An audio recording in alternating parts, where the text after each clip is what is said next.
Yes, gamers, welcome back to SWPL Gaming, and today we've got GKD's Metal Pixel handheld console. This is GKD's way of getting a slice of that micro handheld console pie, and from what I've seen, it's not a bad one. It's a good attempt. I will say now, it's not cheap, but we'll jump into the specs and all the rest of the information at the table. So without further ado, let's head over there. So here it is, the Game Kiddie Pixel. Nothing really much to the box. Green on one side, grey on the other, open. Yeah, nothing really much to it. But while I unbox it, let's get Pi. Let me see if I can get Pi to talk a bit about the device while I unbox it. So yeah, take it away, Pi. Hi, Pi. So I'm sat here right now with the GKD Pixel. It's a retro handheld. Can you tell the viewers a bit about it, please? Hey there, SWPL Gaming. The GKD Pixel seems to be a pretty new and intriguing handheld retro gaming console. It's got a sleek aluminum body, a nice battery life, and some retro gaming goodness all packed into a tiny package. Plus, it looks like you can expect it to have a good grip, making long gaming sessions more comfortable. This device definitely seems to be a hot topic in the SBC gaming community. Let's see what surprises this GKD Pixel holds once you finish unboxing it. Absolutely, thank you for that. Could you go into more detail about the specifications of this device and what it can do? Alright, here we go. Based on the information I found, the GKD Pixel seems to be packing quite a punch in a small package. It's got an Ingenic X1 1830 processor, which should provide decent gaming performance. The 2.4-inch screen might be on the smaller side, but it's full-fitted, which means no more squinting to see what's going on in your games. 120 AMB of RAM might not sound like much these days, but it's more than enough for the retro games this device is designed to play. Battery life seems to be pretty decent too, with 1300 mAh in its battery. Overall, the GKD Pixel seems to offer a well-balanced mix of performance, form factor, and battery life. What do you think of it so far? SWPL Gaming? Well, to be honest with you, it feels fantastic in the hand to hold. Can't argue with that. And it looks pretty comfortable for the size that it is. Well, comfort in the hand is super important for handheld gaming, so that's great to hear. The GKD Pixel seems to have a solid build quality and a good design, so it makes sense that it would feel nice to hold. Now, one thing to consider is how it will perform with various emulators and the type of games you'll be running on it. What retro games are you hoping to play on this device? At least up to PlayStation 1. Sounds like a solid plan. The GKD Pixel should be able to handle most PlayStation 1 games without issue. It's worth noting that more demanding games might require some tinkering with emulator settings to get the best performance. So straight away, look, it feels really good. It's really solid in the hand. Yeah, when you hold it, it's actually not so bad. You know, with some of these, micro or mini handhelds, it's a little bit cramped. The display being this size and the overall size of the device, it does make it just a tad bit easier. It reminds me of how it feels when I was holding the, the RG2 ATV. Quite a bit like that, which it isn't too, it's not on the bad side. D-pad feels okay, but I guess let's just take a quick tour around this device. The display looks decent, it looks great, it's clean, it's clear. It's going to look a hell of a lot better when I've got some images on there.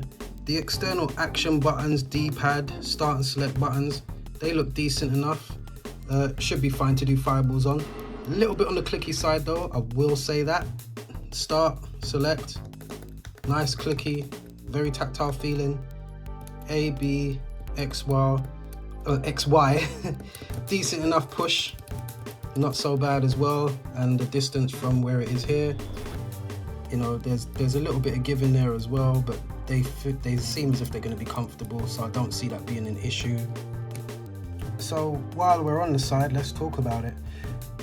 You got your menu key, you got your power button, and you've got your LEDs here which represent the amount of power you have on the device.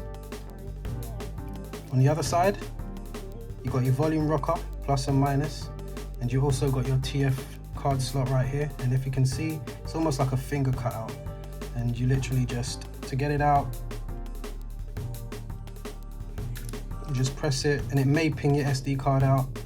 There you go, this one came with a 64 gig. Just put it back in, and there you have it. And that's on the side here.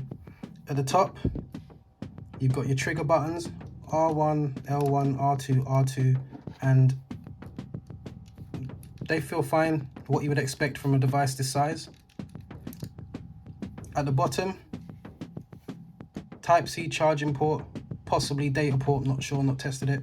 Got your speaker and your speaker grill, very cool, and you've got your headphone jack.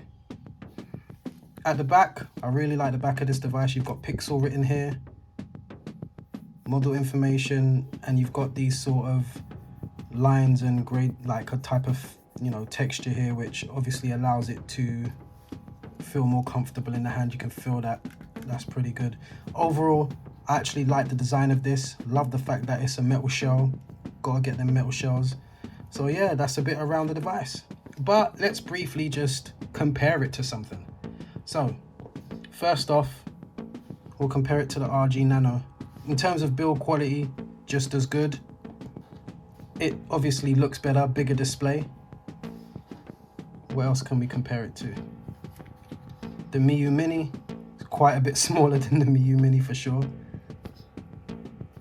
And just to put it into a bit more perspective, if you haven't got either of these two devices, but you do remember how this looks, this is what it looks like compared to the old DMG. So there you go for size comparison. All right, so first time booting it up. Let's crack it on. Hopefully it's got some power in there. Seems to have some. 1 power bar, oh, 2 power bars. That is a nice touch. A little tight. Yeah, I like that. Very quirky. It's not looking too bad from the off. So yeah, it's got 2 bars of power in there, so that should be enough to get through the review at least. You got your emulators, games, RetroArch options, your testing, apps, settings, and probably some more bits. I like the clock that's on there. Let's have a look at the settings and see what we got. Okay, so you've got all of these sort of apps that you would use. This is a Linux device, so you can expect to, if you're used to Linux devices, you can recognize some of these things. You can change your themes out. Got Wi-Fi, USB mode, so I guess when you want to connect to your PC, you probably click it onto that. You've got some other settings here. Guess a bit about the device. Some other bits here. Okay. Let's have a look at the emulators. So we've got MAME, got your airplane games. So these are your vertical games, I'm assuming, which they're going to be sideways like so. Got DOSBox, Final Burn 35, Final Burn Alpha 34 or 44. I don't know if is that the number of games in there. I'm not sure. Or is it a version? I'm not sure. Final Burn Neo, Game Boy Color, or it should just be Game Boy and Game Boy Color. Game Boy and Game Boy Color again. We've got this thing, which I don't recognize. If anybody knows what that is, leave a comment below. Game Boy Advance, got your Atari Lynx, Java games, very cool. Mega Drive or Genesis, again. MAME for all, 32X, very nice. Neo Geo Pocket, color. Open Ball, always a pleasure. SNES or Super Famicom, PSX, great. PC Engine, SNES, and yeah, Super Famicom, Sega Master System and Game Gear, and WonderSwan, which I don't know if anybody even plays it. I don't even know why that's on there, and I don't even remember if they had any good games, if I'm being honest. If there are any good games on the WonderSwan and you guys know, let me know in the comments and I'll test those out too.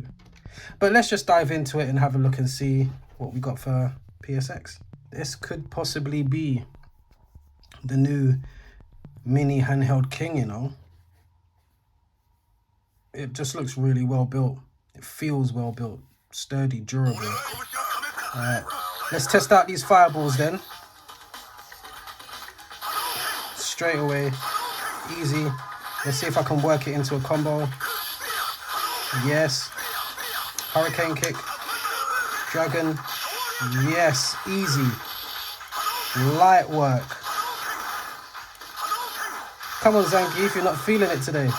Let's try double fireball actions. Oh, not taunt. Look at it. Yeah, that's nice.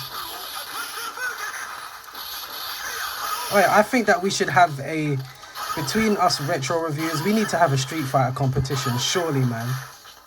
I might have you guys beat still. Alright, so let's jump into some Tekken 3. I think we'll be picking Mr. Phoenix, Paul Phoenix right here. See how it handles. Round 1, fight. Okay. Where you going? Slip me. Okay then, alright, be like that. Get off me. Oh wow, that connected. Well, as far as 3D looks, it looks pretty decent. I'm not really a Paul fan, to be fair. Jesus. Well, look, it looks pretty decent for 3D gameplay just on the Tekken 3. Again, I'm going to do some in-depth gameplays later on. Let me know what kind of games you want to see. Drop it in the comments below. Okay, let's jump into some Donkey Kong real quick. Looks and feels great. Looks alright. Feels alright. Display's nice, vibrant.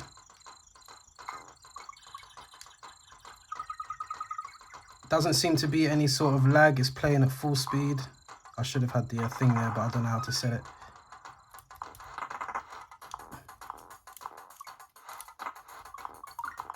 But yeah, Super Nintendo. Yeah, so I'm gonna keep this one brief. I'll go into more systems. As you can see what the systems are that it does currently play. They're already on there and I went through that briefly before.